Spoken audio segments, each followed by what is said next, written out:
Those of you who are fans of Shakespeare and Shakespeare's history plays, you might remember that Henry IV, in the plays named after him, has a prophecy that he will die in Jerusalem. And so he expects that he's going to die perhaps on a pilgrimage to the Holy Land.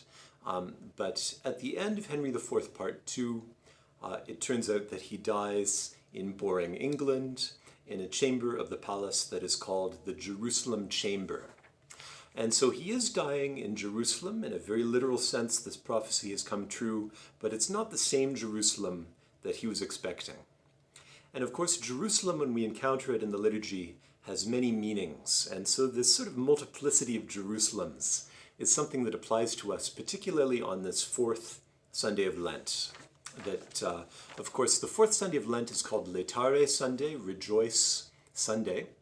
This is our Sunday in the middle of Lent where the penitential nature of the season is relaxed a little bit so the organ can play solo music again.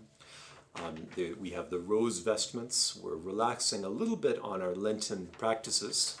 And that Letare word comes from the beginning of the introit that's sung at the beginning of Mass. Letare Jerusalem, rejoice Jerusalem, and come together all you that love her. But it's not just the introit that mentions Jerusalem, that in the gradual we have, I was glad when they said unto me, let's go into the house of the Lord, where that house of the Lord, whenever it's mentioned, is the temple in Jerusalem. In the tract, it's those who trust in the Lord will be like Mount Zion, that will not be moved, but will stand forever. And in the communion, Jerusalem is being built as a city that is compact together. And we'll talk about that more in a little bit, what that means. But all of these chants alluding to Jerusalem. And so what Jerusalem are we in? Well, there's a few options here. One Jerusalem is the Jerusalem of our destination that we've been moving towards all through Lent. That Lent is oriented towards Jerusalem always. That in one of the pre-Lenten Sunday Gospels, we hear, Ecce ascendimus Jerusalemam. Behold, we go up to Jerusalem. Jerusalem is the place where the prophecies about Christ will be fulfilled. Jerusalem is the place where the Passion will take place. And so we're moving towards Holy Week and towards the crucifixion, and therefore towards Jerusalem. But a second way could be that Jerusalem as this place of peace, a place of rest, literally the vision of peace in Hebrew. This is the place where, as it were, we rest at this middle point in Lent from our ascetical practices and fasting and so on, that we have a little bit of a break from that liturgically. But there's a third way which aligns maybe with Henry IV's disappointing experience, that we're in Jerusalem in a very literal way through the stational churches that the Pope goes around to in Rome. That each day has a different church where the Pope is going to in his travels to celebrate Mass. And sometimes these churches are mentioned in the propers of the day. If you went to daily Mass on Thursday, you heard a mention of Saints Cosmas and Damian for that day's stational Mass. We're at the church dedicated to them. But on the Fourth Sunday of Lent, the stational church is the Basilica of the Holy Cross in Jerusalem. So it's in Rome, but it's figuratively in Jerusalem. That's the church's dedication. And it's in Jerusalem because this is the church where St. Helena brings the relics of the Holy Cross. And in addition to the relics, they bring earth from Jerusalem, that this church is built on a plot of soil that comes from Jerusalem, so that you're on the soil of the Holy Land, even though you're in Rome. And so in this very literal way, we are all in Rome with the Pope as he goes around to this church and says Mass on top of the church dedicated to Jerusalem and to this relic of the cross. But there's a fourth way of being in Jerusalem or heading towards Jerusalem, and that's the meaning of Jerusalem as our heavenly destination. That this is not merely the destination of the end of Lent, but the destination of the end of our lives. That the Jerusalem that is on high is always in play as a connotation whenever Jerusalem is mentioned in the liturgy. And this is particularly clear when we look at this weirdly worded communion chant that we have for this Sunday. That the communion in Latin is Jerusalemque edificatur ut civitas, cuius participatio eius in idipsum. And usually when that verse is rendered into English, if you open a modern Bible, it'll say something like, Jerusalem is built as a city that is compact together. Or Jerusalem is built as a city that is at unity with itself. So this physical and perhaps spiritual unity of the city of Jerusalem is a symbol for the unity of the church, and this is a good meaning.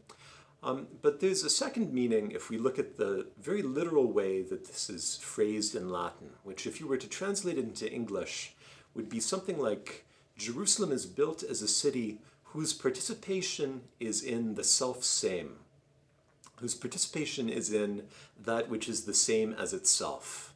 That idipsum means something like the same, itself. And of course you can understand that reflexively as referring back to Jerusalem. But St. Augustine, writing about the Psalms, says that idipsum is a name of God. Idipsum means the same as himself, the self-same.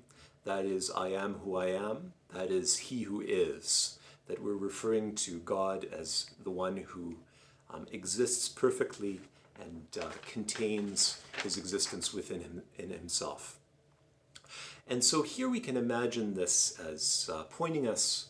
We've begun with the very prosaic meaning of Jerusalem as we're in this church that is built on earth from Jerusalem, but we're also moving towards the heavenly Jerusalem. We're moving towards that state in which we too hope to participate fully in the existence of God as the heavenly Jerusalem does even now. And so this is the sort of movement from the very literal to the very symbolically fruitful that we find in the course of these chants. And so this is the joy of the Fourth Sunday of Lent, the joy of Letare, Rejoice Sunday.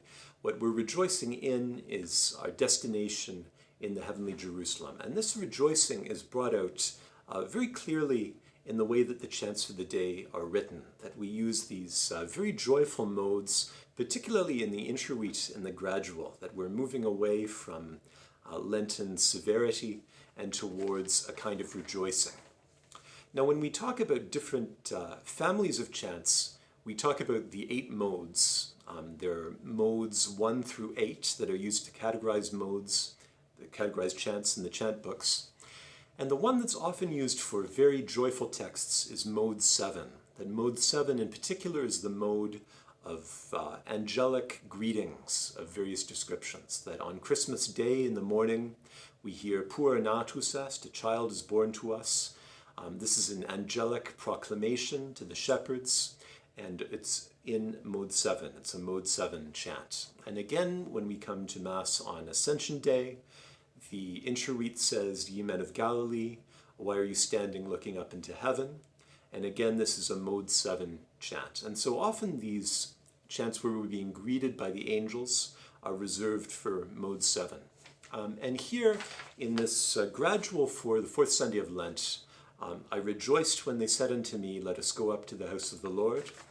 We're going up to the temple in Jerusalem. We're going to the Basilica of the Holy Cross in Jerusalem. But we're also going to the heavenly Jerusalem. And for that heavenly Jerusalem, the angelic greeting is eminently appropriate.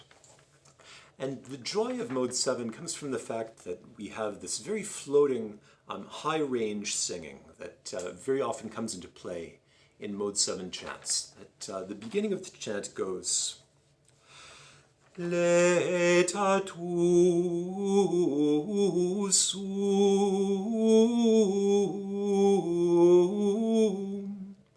in isque dicta sunt mihi.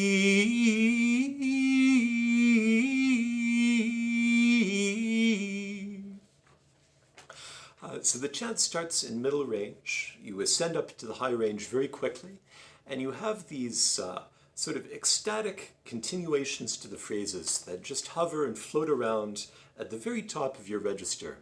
And here we've come unchained from the text. The text says, I rejoiced when they said to me, Letare sum in isque pitu sunt mihi. And when we get to the end of mihi, we've run out of text, but the chant keeps going. The music floats free of the text in this pure, sort of ecstatic, angelic utterance. And this ending that we've just heard on mihi is a formula, that this will happen several times later in the chant, that when we have fiat pax, let there be peace, we have fiat pax.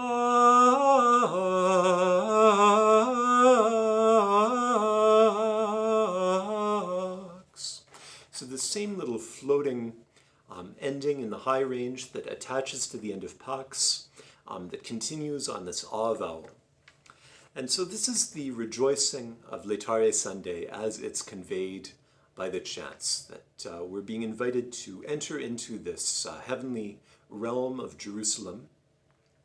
And this heavenly utterance is conveyed by these very expressive texts that just float free of the words, and you hear this just unleashed chant melody floating around in the high range. And so this is the joy of the Fourth Sunday of Lent every year as we prepare for Holy Week in a couple more weeks.